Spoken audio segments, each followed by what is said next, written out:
қарастырылатын тақырып жаңа педагогикалық технологиялардың классификациясы. Жаңа кезеңге бет бұру оңай емес. Ол үшін болашақ ұрпағын тәрбиелеу, рухани жан дүниесі бай, халқын сүйген, ата-баба жерін қадірлейтін ұрпақ болашақ тірегі бола алады. 21 ғасыр білімділер ғасыры болмақ. Білімділерді ойлап тербетер, баптап өсірер тәрбие керек. Ұрпақ тәрбиесі ел алдындағы маңызы зор міндет.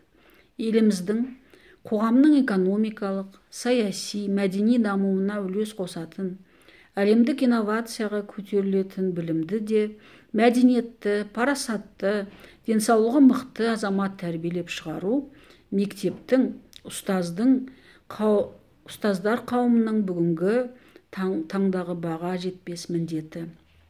Адам ұрпағымен мың жасайды дегендей, ұрпақ тәрбиесі қай кезде де халықтың мәселе болған. Тарихтан білетініміз дарындылар, қабілеттілер аса жоғары бағаланған. Сондықтан қазіргі мектеп мұғалімдері алдында тұрған аса маңызды міндет талабы таудай жеке тұлғаны өсіріп шығару. Ал еш нәрсеге бейімделмеген, қабілеті жоқ адамның болмайтыны педагогикада дәлелденген. Оқушы таланттың тауып, дарынын дамытар жұмысты кіші жастан жүргізу керектігі айдай анық. Жеке тұлға қалыптастыруда әр оқушының қабілетін танып, біліп, дамытып, шындап, жол сілтеп, адам дәрежесін көтеру керек және жаңашыл жұмысқа бет бұру керек. Ол үшін ұлттық мәдениетті көтеру, ұлттық педагогиканы, халық мұрасын пайдалану арқылы намысты, имандылық пен ізгілікті, жат іс-әрекеттерге сын көзбен қарап, өз бағасын бере білетін, рухани байлықты қастерлейтін, өз ошағын, отанын қорғай білетін азамат тәрбиелеу. Сол үшін ұлттық мектебімізде жаңа білім беруде жаңаша әдіс тәсілмен жүргізуіміз керек. Бірақ мектептің түрін өзгерткеннен ойлаған мақсатқа жете алмаймыз. Ондағы оқыту мазмұны, білім беру технологиясы баланың талантына, дарынына, талап тілегіне қарай ұлттық тәрбие, салт дәстүр, бабалар тарихын негізге ала отырып, жеке тұлға қалыптастыруға бағытталу керек.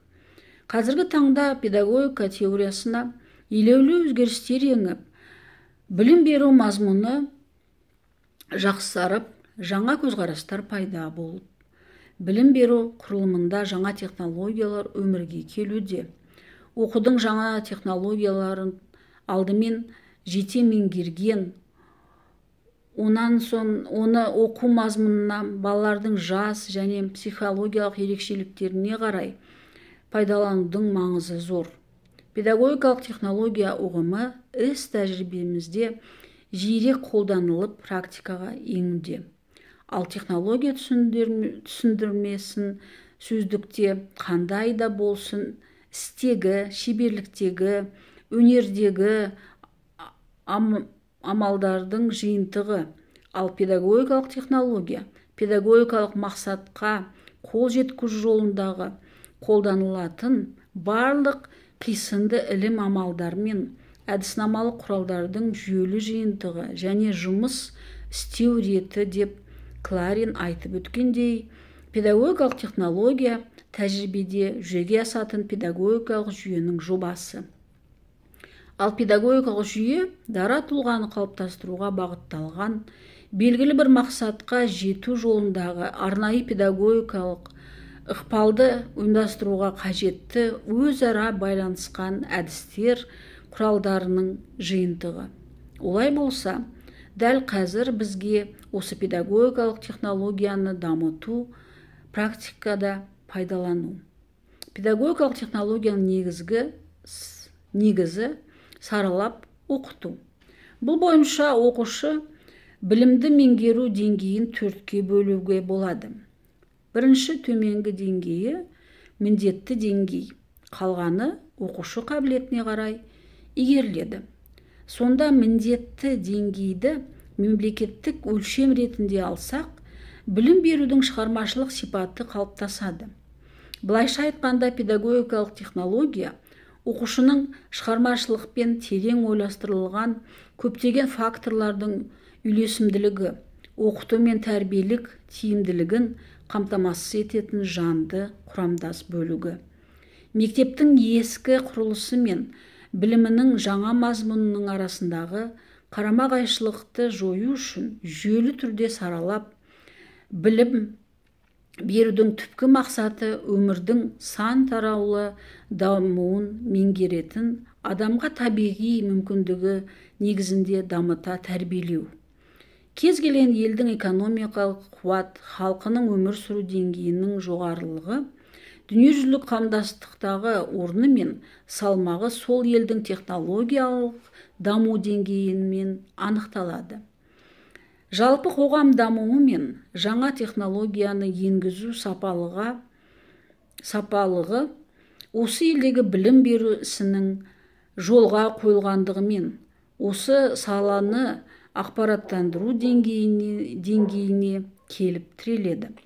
Экономикалық жағынан дамыған елдердің тәжірибесі экономика, ғылым мен мәдениеттің қарқынды дамуының негізгі кілті екендігін көрсетіп отыр. Ендеше қазіргі заманның ақпарат технологиясын меңгеру міндеттіміз. Оқыту технологиясы бұл оқытудың тиімділігін арттыру мақсаты мен білім беру үрдісін зерттеу негізінде оқу үрдісін жүзеге асыру және бағалау, бағдарламалаудың жүйелі тәсілі. Оқыту технологиясы педагогикалық әдістерге негізделген. 1960 жылдарда шетел зерттеушілері педагогикалық технология терминін енгізді. Педагогикалық технология дегеніміз тәжірибеде жүзеге асырылатын белгілі бір педагогикалық жүйенің жобасы, ал педагогикалық жағдайларға сай қолданылатын әдіс тәсілдер оның құрамда бөлігі ғана. Педагогикалық технология оқыту үрдісін жобалау, ұйымдастыру формасымен анықталады. Педагогикалық технологияның өзіндік ерекшеліктері қойылған мақсатқа жету мүмкіндігіне кепілдік беретін оқыту үрдісін құрастыру және оны жүзеге асыру. Оқытылатын пән мазмұны, мұғалім мен оқушының өзара байланыс іс-әрекеті, оқушының ішкі даму үрдісі негізінде анықталған нақты мақсат қана педагогикалық технология құрылымын түсіну кілті бола табылады. Қазақстанның тәуелсіз мемлекет ретінде қалыптасу барысында орта білім берудің жүйелі реформалану қоғамдық тұрғыдан үлкен маңызға ие. Білім беруді реформалауды жүзеге асырудың және бір маңызды сипаты қазіргі уақыттағы оқыту үрдісін технологияландырудың қажеттілігінен туып отыр. Осыған орай соңғы кездері оқытудың әртүрлі педагогикалық технологиялары жасалынып, мектеп өміріне енгізілуде. Олар Лысенкова алдын ала оқыту, Шаталовтың интенсивті оқыту, Эрниевтің ірі блоктан оқыту, мәселелік оқытудың белсенді әдісі тағы басқалары. Ал соңғы жылдары оқытудың модульдік технологиясы мен Монаховтың, Диченконың оқытудың ұжымдық тәсілі, сондай-ақ профессор Қараевтың оқыту дербестендіру мен ізгілендіру ұстанымдарына негізделген жаңа педагогикалық компьютердік технологиясын еліміздің көптеген мекемелерінде қолданып жүр. Мектептерде жүргізіліп жатқан қазіргі тәжірибелік сынақ жұмыстардың басты міндеті жаңаша оқытудың педагогикалық технологиясын оқыту үрдісіне енгізу болып табылады.